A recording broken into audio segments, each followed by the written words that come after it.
Hello friends, नमस्कार। स्वागत है आप सभी का स्टडी विद ज्ञान प्रकाश में। तो आज की वीडियो में शुरू करते हैं 2 मार्च के करंट अफेयर। तो सबसे पहले करेंगे 1 मार्च के सभी प्रश्नों का एक सुपर फास्ट रिवीजन। वह भारतीय जिन्हें संयुक्त राष्ट्र का सहायक महासचिव नियुक्त किया गया है, सही जवाब है लेगिया नोरोन्हा। और लेगिया नोरोन्हा एक भारतीय महिला अर्थशास्त्री हैं, ये आपको बिल्कुल याद रखना है। हाल ही में किस संगठन ने पर्यावरण स्थित रिपोर्ट जारी किया है? तो पर्यावरण स्थित रिपोर्ट को जारी किया है centre for sciences and environment ने, और इसका जो हेडक्वार्टर है वो मिलेगा आपको नई दिल्ली में। सुनीता नारायणन इसी संस्था से जुड़ी हुई हैं। राजा कृष्णदेव राय की मृत्यु की तारीख के संदर्भ में जानकारी देने वाले पहला जो ऐतिहासिक शिलालेख है वो अभी हाल ही में मिला है। तो क्वेश्चन यहाँ पर ये है कि राजा कृष्णदेव राय ये कहाँ के राजा थे? सही जवाब इसका है विजयनगर साम्राज्य। संयुक्त राष्ट्र जनसंख्या कोष के सद्भावना राजदूत के रूप में किसे नियुक्त किया गया है? Very very important.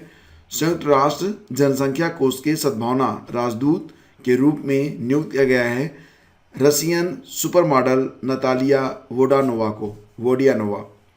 किस मंत्रालय ने शहरी नवाचार सूचकांक जारी किया है? तो शहरी नवाचार सूचकांक को जारी करने वाला मंत्रालय है आवास और शहरी कार्य मंत्रालय। विश्व का सबसे ऊंचा रेल पुल किस नदी पर बना है? सही जवाब इसका है चेनाब नदी, जो कि जम्मू और कश्मीर में स्थित है। भारतीय पुरातत्व सर्वेक्षण द्वारा देवता तारा की 10 पत्थर की मूर्तियों से युक्त एक बौद्ध मठ किस राज्य में खोजा गया? सही आंसर इसका है झारखंड में। और खेल मंत्रालय ने किस खेल महासंघ की मान्यता हाल ही में बहाल की है? तो जिम्नास्टिक फेडरेशन ऑफ इंडिया की। तो ये थे 1 मार्च के प्रश्न। अब आइए शुरू करते हैं 2 मार्च के सभी प्रश्न। लेकिन उसके पहले आपको बता दें कि अगर आपको रिवीजन करना है तो इसके लिए आपको मंथली करंट अफेयर की पीडीएफ दी जाती है। लिंक आपको मिल जाएगा वीडियो के डिस्क्रिप्शन में। आइए आगे बढ़ते हैं। भारत में प्रतिवर्ष राष्ट्रीय विज्ञान दिवस that is national science day कब मनाया जाता है? बहुत ही कॉमन क्वेश्चन है, इसका जवाब निश्चित रूप से आपको पता होगा और वो है 28 फरवरी। तो इसकी थीम आपको याद रखना है, ये बहुत इंपॉर्टेंट है। तो 28 फरवरी को प्रतिवर्ष होता है राष्ट्रीय विज्ञान दिवस, जिसका उद्देश्य होता है लोगों को विज्ञान के महत्व और अनुप्रयोग को समझाना। 2021 की थीम क्या है? ये थीम है future of STI, impact on education skills and works. तो यहाँ पर जो एसटीआई है, एसटीआई का फुल फॉर्म है, क्या फुल फॉर्म है? S is stand for science technology and innovation, means future of science technology and innovation, impact on education skills and works. तो 28 फरवरी 1928 को भौतिक विज्ञानी सीवी रमन द्वारा रमन इफेक्ट की खोज की गई थी, और इस खोज के लिए उन्हें 1930 में भौतिकी के नोबेल पुरस्कार से सम्मानित किया गया था। आगे बढ़ते हैं। हाल ही में समाचारों में रहा एशिया का सबसे बड़ा खारा पानी लैगून कौन सा है? सही जवाब इसका क्या होगा? सही जवाब होगा ऑप्शन डी, चिल्का झील। तो फ्रेंड्स, ये जो चिल्का झील है ये कहाँ पर स्थित है? तो ये रहा हमारा प्यारा भारत, और यहाँ पर देखेंगे तो ये है उड़ीसा, और ये जो रेड पॉइंट है ये है चिल्का लेक। ठीक है, तो ये है चिल्का लेक। फिलहाल चिल्का झील एशिया की सबसे बड़ी खारे पानी की झील है और दुनिया में दूसरा सबसे बड़ा तटीय लैगून। यह भारत के पूर्वी तट पर दया नदी के मुहाने पर है, जो बंगाल की खाड़ी में बहती है, और इसमें 1100 वर्ग किलोमीटर का क्षेत्र आता है। तो चर्चा में क्यों है? क्योंकि इस साल आपने महसूस किया होगा कि जो ठंड है वो कुछ जल्दी चली गई है, गर्मियां कुछ जल्दी आ गई हैं, तो उड़ीसा में जो तापमान है उसका भी बढ़ना शुरू हो गया है। तो चिल्का झील के आसपास के जो प्रवासी पक्षी हैं उन्होंने अन्य पक्षियों की तुलना में पहले स्थान छोड़ना स्टार्ट कर दिया है। भारत किस देश के साथ हॉटलाइन स्थापित करने पर सहमत हुआ है? सही जवाब इसका है ऑप्शन बी, चीन के साथ। तो भारत और चीन के विदेश मंत्रियों के बीच टेलीफोन पर हुई वार्ता में निर्णय लिया गया है। जैसा कि आप जानते हैं भारत के विदेश मंत्री हैं एस जयशंकर, और चीन के विदेश मंत्री का नाम है वांग ई। क्या नाम है? वांग ई। सरस आजीविका मेला को किस मंत्रालय ने शुरू किया है? वेरी वेरी इंपॉर्टेंट क्वेश्चन, और सही जवाब इसका क्या होगा? सही जवाब इसका है ऑप्शन बी, ग्रामीण विकास मंत्रालय। तो फ्रेंड्स, 26 फरवरी से लेकर 14 मार्च तक सरस आजीविका मेले का आयोजन नोएडा में किया जा रहा है। केंद्रीय कृषि और किसान कल्याण, ग्रामीण विकास, पंचायती राज और खाद्य प्रसंस्करण मंत्री नरेंद्र सिंह तोमर ने इसका उद्घाटन किया है। इसका आयोजन ग्रामीण विकास मंत्रालय के द्वारा किया जा रहा है और इस मेले में 27 राज्यों से 300 से अधिक स्वयं सहायता समूह और हस्तशिल्पी भाग ले रहे हैं।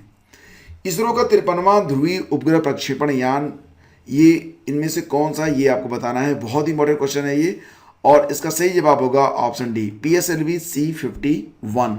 तो फ्रेंड्स आपको बता दें कि ये जो यान है काफ़ी इंपॉर्टेंट है। गीता, PM मोदी की तस्वीर और 19 उपग्रहों के साथ इसरो ने भरी 2021 की पहली उड़ान। ये अखबार की कटिंग है। इसरो PSLV C-51 लॉन्च और अमेजोनिया 1 PSLV यानी कि polar satellite launch vehicle C-51 और अमेजोनिया 1 इसरो की वाणिज्य इकाई न्यू स्पेस इंडिया लिमिटेड का पहला समर्पित वाणिज्यिक मिशन है। तो इसरो ने PSLV C-51 और अमेजोनिया 1 मिशन को आंध्र प्रदेश में श्रीहरिकोटा के सतीश धवन अंतरिक्ष केंद्र से प्रक्षेपित किया है। ब्राजील के अमेजोनिया 1 और 18 अन्य उपग्रहों को लेकर भारत के PSLV यानी कि ध्रुवीय उपग्रह प्रक्षेपण यान C-51 ने रविवार 28 फरवरी को उड़ान भरी थी। करीब 26 घंटे की उल्टी गिनती पूरी होने के बाद PSLV C-51 ने चेन्नई से करीब 100 किलोमीटर दूर स्थित सतीश धवन अंतरिक्ष केंद्र के प्रथम लॉन्च पैड से सुबह करीब 10:24 पर उड़ान भरी थी। प्रक्षेपण के करीब 18 मिनट बाद प्राथमिक उपग्रह अमेजोनिया 1 के कक्षा में स्थापित किए जाने की संभावना है, जबकि अन्य 18 उपग्रह अगले 2 घंटे में कक्षाओं में भेजे जाएंगे। इन उपग्रहों में चेन्नई की स्पेस किड्स इंडिया का उपग्रह भी शामिल है। तो यहाँ पर एक बात याद रखना कि जो अमेजोनिया 1 नामक जो यहाँ पर उपग्रह है उसका संबंध ब्राज़ील से है, ये आपको याद रखना है। चलिए आगे बढ़ते हैं, और इसके पहले आपको ये बता दें कि भारतीय अंतरिक्ष अनुसंधान संस्थान इसरो ने एक बयान में बताया है कि PSLV C-51 PSLV का 53वां मिशन है। Very very important point. ठीक है, आगे बढ़ते हैं। हाल ही में किस संस्था ने मुद्रा और वित्त यानी कि RCF रिपोर्ट को जारी किया है? तो RCF रिपोर्ट को जारी किया है किसने? सही जवाब होगा इसका यहाँ पर ऑप्शन सी, भारतीय रिजर्व बैंक। तो दोस्तों वर्ष 2020-21 के लिए मुद्रा और वित्त संबंधी रिपोर्ट, जिसको आप RCF कहते हैं, ये रिजर्व बैंक ऑफ इंडिया के द्वारा जारी की गई है। पहली बार ये रिपोर्ट 1937 में प्रकाशित की गई थी। RCF ने 1998-99 से थीम आधारित दृष्टिकोण अपनाया है। 2014 और 2019 के बीच एक अंतराल के बाद इस प्रकाशन के साथ रिपोर्ट को पुनर्जीवित किया गया है। रिपोर्ट का विषय मौद्रिक नीति की रूपरेखा की समीक्षा है। ये इस साल की थीम है, ये आपको याद रखना है। इसमें समष्टि आर्थिक और वित्तीय परिदृश्य में संरचनात्मक परिवर्तनों की पृष्ठभूमि के सापेक्ष मार्च 2021 तक मुद्रास्फीति लक्ष्य की समीक्षा के संदर्भ में सामयिक प्रासंगिकता को शामिल किया गया है, जिसने कई केंद्रीय बैंकों को पॉलिसी की रूपरेखा की समीक्षा करने के लिए प्रेरित किया है। इस रिपोर्ट में अध्ययन की अवधि डेटा विकृतियों के मद्देनजर कोविड-19 महामारी की अवधि को छोड़कर अक्टूबर 2016 से मार्च 2020 तक का है। अक्टूबर 2016 से मार्च 2020 तक का। विवाद से विश्वास नामक योजना, ये किससे जुड़ी हुई है? सही जवाब है लंबित प्रत्यक्ष कर मामलों के निपटान से। तो सही जवाब इसका ऑप्शन सी है। तो फ्रेंड्स, जैसा कि आपको पता होगा कि यूनियन बजट 2021-22 2021 नहीं 21-22, तो यूनियन बजट 2021-22 में 1 फरवरी को वित्त मंत्री ने बड़ी संख्या में लंबित प्रत्यक्ष कर मामलों के निपटान के लिए इसकी घोषणा की थी। आयकर विभाग ने प्रत्यक्ष कर विवाद समाधान योजना, विवाद से विश्वास योजना को, इसकी जो समय सीमा है वो बढ़ाकर 31 मार्च तक कर दी है। शून्य भेदभाव दिवस अभी हाल ही में कब मनाया गया है? बहुत इंपॉर्टेंट क्वेश्चन। सही जवाब इसका होगा ऑप्शन ए, प्रतिवर्ष होता है 1 मार्च को शून्य भेदभाव दिवस।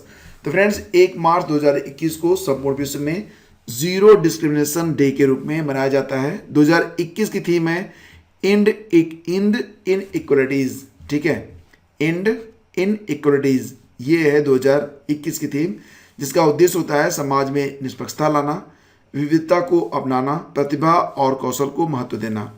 इस दिवस को मनाने की घोषणा विश्व एड्स दिवस यानी कि 1 दिसंबर 2013 के अवसर पर UN एड्स के द्वारा की गई थी। यह दिवस पहली बार 1 मार्च 2014 को मनाया गया था। अब बारी है क्विज नंबर 1 की, जो आपसे मैंने कल पूछा था 1 मार्च का प्रश्न। तो चित्रकला की मुगल शैली का प्रारंभ किसने किया था? तो किन्हीं कारणों से आज कुछ विजेताओं के जो नाम मैं प्रतिदिन फीचर करता हूँ नहीं कर पा रहा हूँ, तो वो मैं अगले दिन करूँगा।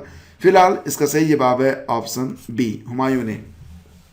तो भारत में मुगल शैली की चित्रकला का जन्म हुमायूं के शासनकाल में आरंभ में शुरू हुआ था और शेर शाह से पराजित होने के पश्चात हुमायूं ने फारस और अफगानिस्तान के अपने निर्वासन के दौरान मुगल चित्रकला की नींव रखी थी। फारस में हुमायूं की मुलाकात दो चित्रकारों मीर सैयद अली और ख्वाजा अब्दुस्समद से हुई। इन्होंने ही मुगल चित्रकला की नींव रखी थी। आगे चलकर अकबर के शासनकाल में चित्रकला की मुगल शैली अपने सर्वोत्कृष्ट स्थान पर पहुंच गई थी। आगे बढ़ते हैं और अब बारी है आज के क्विज की। तो आज का प्रश्न ये है कि पार्वती अर्गा पक्षी विहार ये कहाँ पर स्थित है, और ये हैं आपके ऑप्शन। तो जवाब लिखिएगा बिल्कुल विस्तार में, हमें रहेगी आपके उत्तर की प्रतीक्षा। सभी के उत्तर में पढ़ता हूँ और जो लोग लगातार आंसर राइटिंग कर रहे हैं सभी को शुभकामनाएं। आप परीक्षा में डेफिनेटली औरों से बहुत ही अच्छा करेंगे। तो हैव ए ग्रेट डे। जय हिंद।